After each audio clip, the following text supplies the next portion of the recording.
सुप्रभात बच्चों। सबसे पहले आप अपनी हिंदी की पुस्तिका निकालेंगे।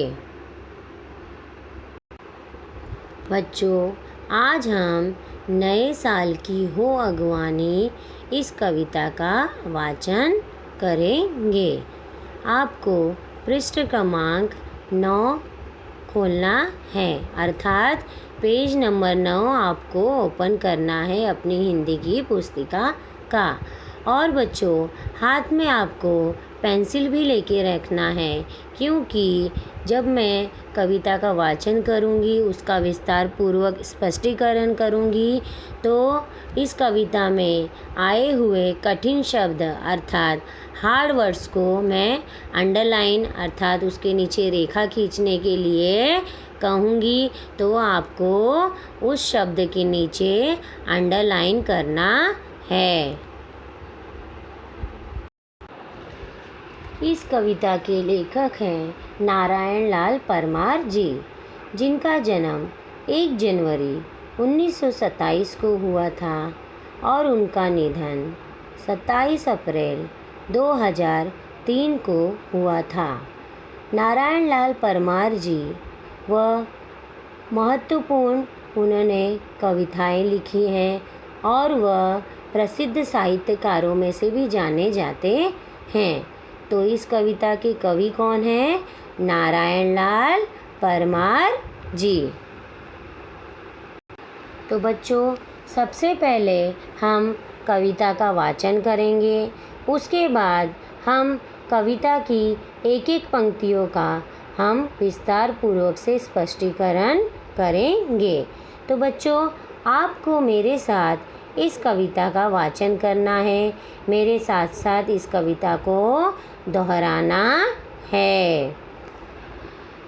बंद करें हम पिछला खाता, नए साल की हो अगवानी। चलो हिसाब लगा कर देखो, हमने क्या खोया क्या पाया।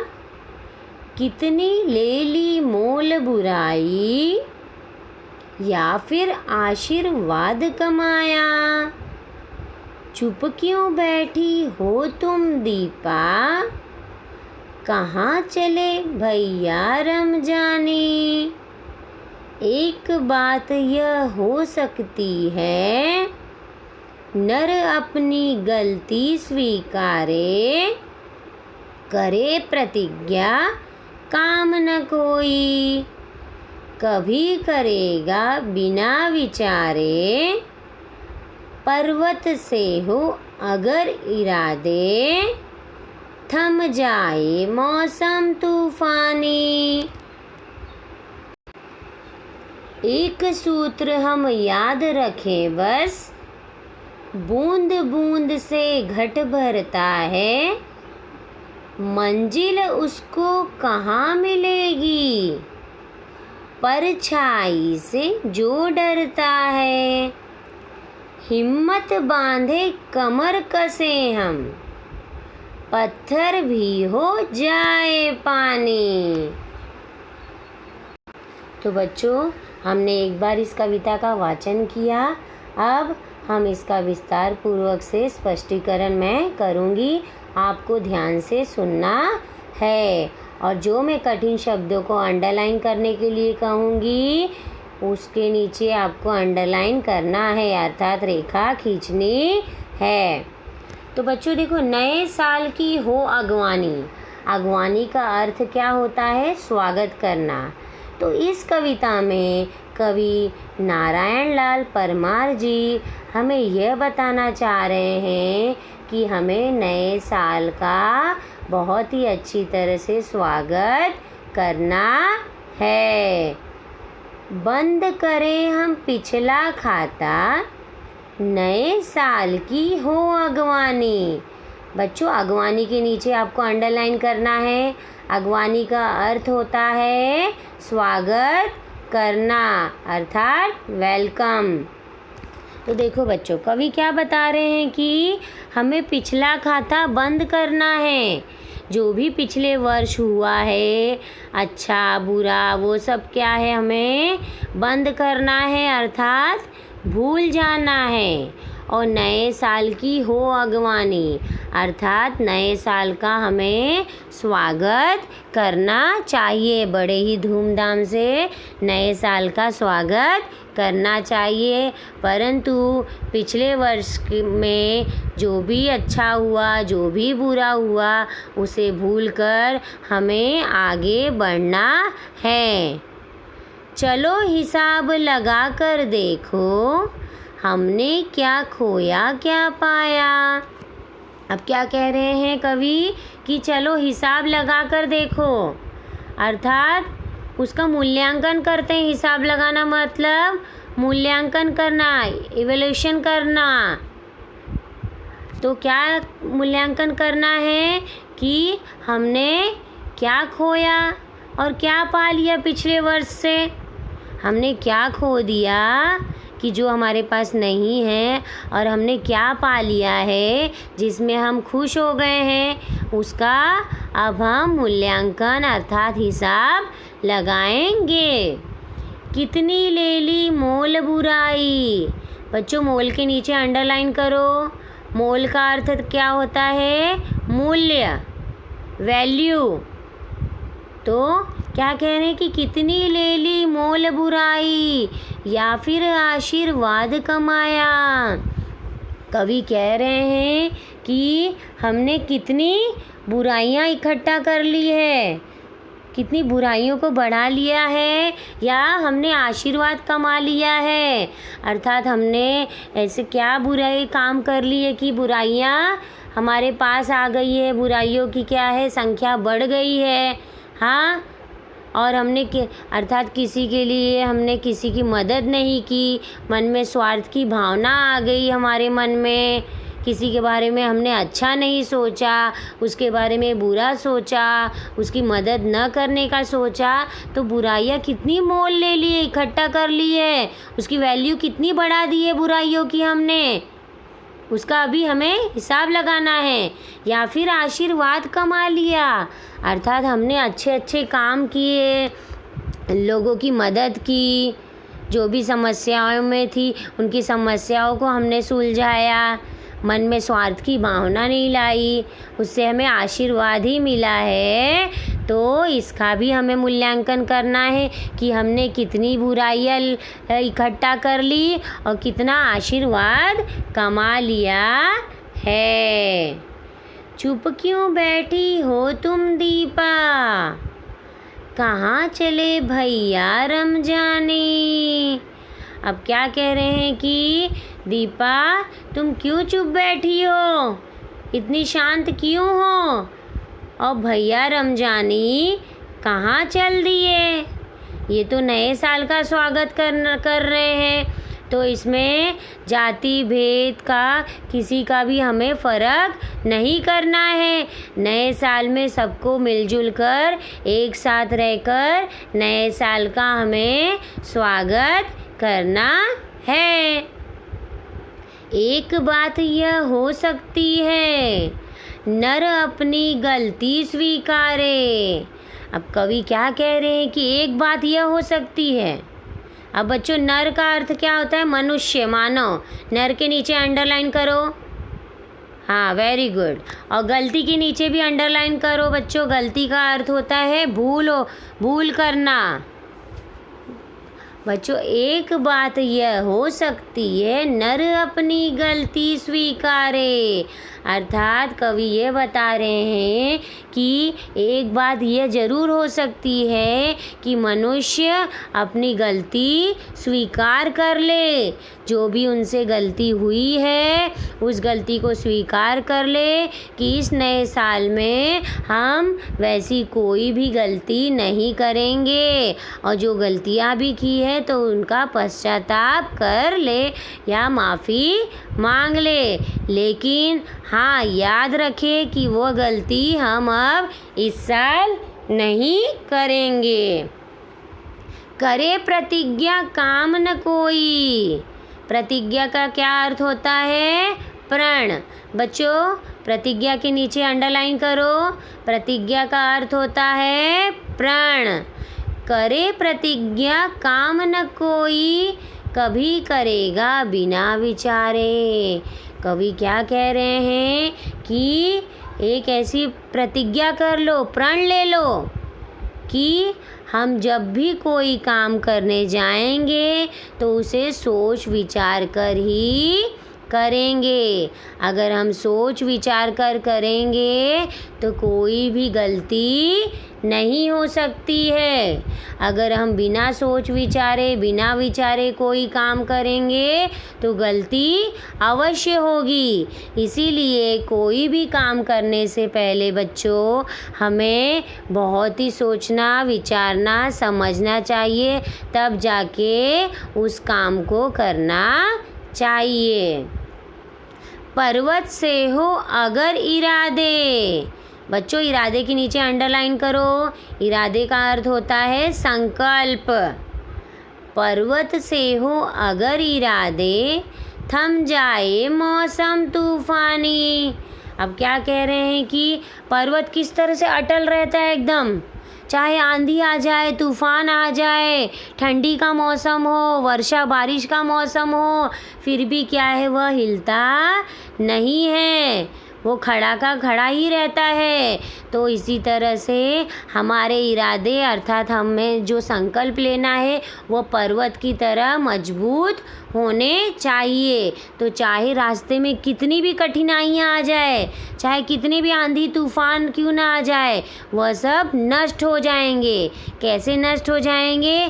क्योंकि हमारे इरादे मजबूत होंगे तो रास्ते में आने वाली कठिनाइयाँ भी क्या है वह नष्ट हो जाएंगी। अब बच्चों पृष्ठ क्रमांक 10 खोलेंगे, पेज नंबर 10। एक सूत्र हम याद रखें बस। सूत्र का अर्थ क्या होता है? नियम, रूल। बच्चों सूत्र के नीचे अंडरलाइन करो, एक सूत्र हम याद रखें बस, बूंद बूंद से घट भरता है। घट के नीचे भी अंडरलाइन करो, घट का अर्थ होता है घड़ा। तो क्या कह रहे हैं कवि कि हमें एक सूत्र, एक नियम याद रखना है। जैसे मैथ्स में फॉर्मूला होते हैं, सब होते हैं ना, तो उसी तरह से क्या है हमें एक नियम, एक रूल याद रखना है कि बूंद बूंद से ही घड़ा मटका भरता है। अर्थात हम अच्छा सोचेंगे तो अच्छा ही अच्छा हमारे साथ होगा। मंजिल उसको कहाँ मिलेगी? परछाई से जो डरता है। परछाई को अंडरलाइन करो बच्चों। परछाई का अर्थ क्या होता है? हमारी शैडो, छाया।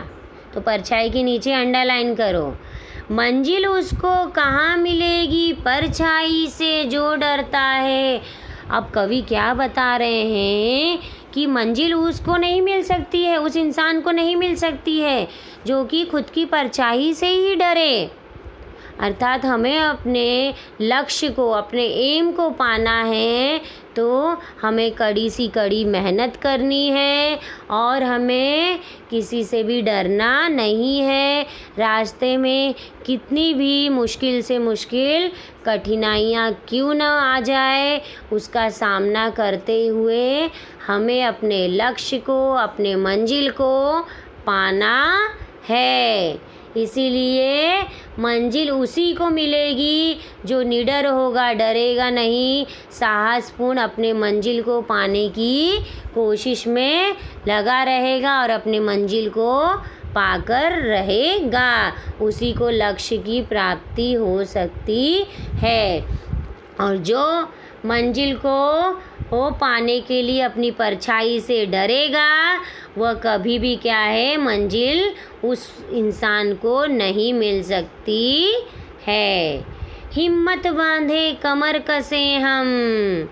पत्थर भी हो जाए पानी। अब कवि क्या बता रहे हैं कि हिम्मत बांधे, हमें खड़े रहना है, डटकर सामना करना है। जिस तरह से पर्वत खड़ा रहता है, पहाड़ खड़े रहते हैं, डटकर हर आंधी तूफान का सामना करते हैं, उसी तरह से हमें भी सामना करना है। जैसे सैनिक हमारे देश की रक्षा करने के लिए हमेशा अटल रहते हैं, कभी भी वो डरते नहीं है, चाहे जान की बाजी ही क्यों न लग जाए, लेकिन वो अपने मंजिल को पाने के लिए, अपने लक्ष्य को पाने के लिए वह डरते नहीं है। तो उसी तरह से लक्ष्य को पाने के लिए, अपने एम को पूरा करने के लिए हमें हिम्मत बांधे रखना है, कमर कस लेना है कि हमें अपना यह काम पूरा करना है। तो हमारे सामने पत्थर भी क्या हो जाएगा, पानी हो जाएगा। तो इसीलिए बच्चों, अपने लक्ष्य की प्राप्ति के लिए हमारे अंदर साहस की भावना होनी चाहिए और दृढ़ निश्चयी हम होना चाहिए कि इस कार्य को हमें पूर्ण करना है। तो जब हम अच्छा ही अच्छा सोचेंगे तो हमारे साथ भी अच्छा ही होगा। तो बच्चों, इस कविता से हमें क्या संदेश मिलता है, क्या सीख मिलता है? कवि हमें क्या बताना चाह रहे हैं? यह बताना चाह रहे हैं कि हमें अपने लक्ष्य की प्राप्ति के लिए क्या दृढ़ निश्चयी बनना है और अपने गलतियों से सीखना है। जो हमने गलतियाँ की है वह दोबारा हमें नहीं करना है। जो भी कार्य करना है सोच विचार कर करना है। तो इस कविता में कवि ने नए साल का स्वागत करना है, किस प्रकार से करना है, हमें यह संदेश दिया है। उसी के माध्यम से हमें भी अपने जीवन की शुरुआत किस तरह से करना है, बहुत ही अच्छी तरह से नए साल का अपने जीवन में शुरुआत करना है। हमें भी क्या है, संकल्प लेना है, इरादे मजबूत रखने हैं। तो बच्चों, इस कविता का हमने क्या किया, अभी स्पष्टीकरण किया।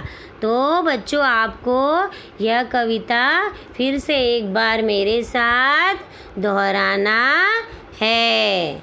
चलो, अब हम एक बार इस कविता का वाचन फिर से करेंगे। बंद करें हम पिछला खाता, नए साल की हो अगवानी। चलो हिसाब लगा कर देखो, हमने क्या खोया क्या पाया। कितनी ले ली मोल बुराई, या फिर आशीर्वाद कमाया। चुप क्यों बैठी हो तुम दीपा, कहाँ चले भैया रमजानी। एक बात यह हो सकती है, नर अपनी गलती स्वीकारे। करे प्रतिज्ञा काम न कोई, कभी करेगा बिना विचारे। पर्वत से हो अगर इरादे, थम जाए मौसम तूफानी।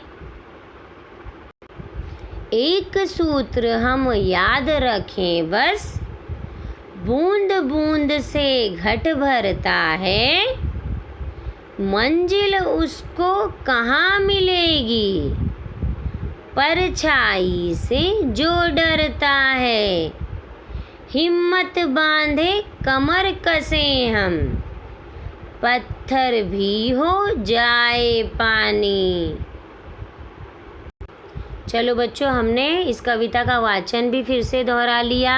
अब हमने जो कठिन शब्दों अर्थात हार्ड वर्ड्स पे अंडरलाइन की थी, उसे हम एक बार फिर से पढ़ेंगे।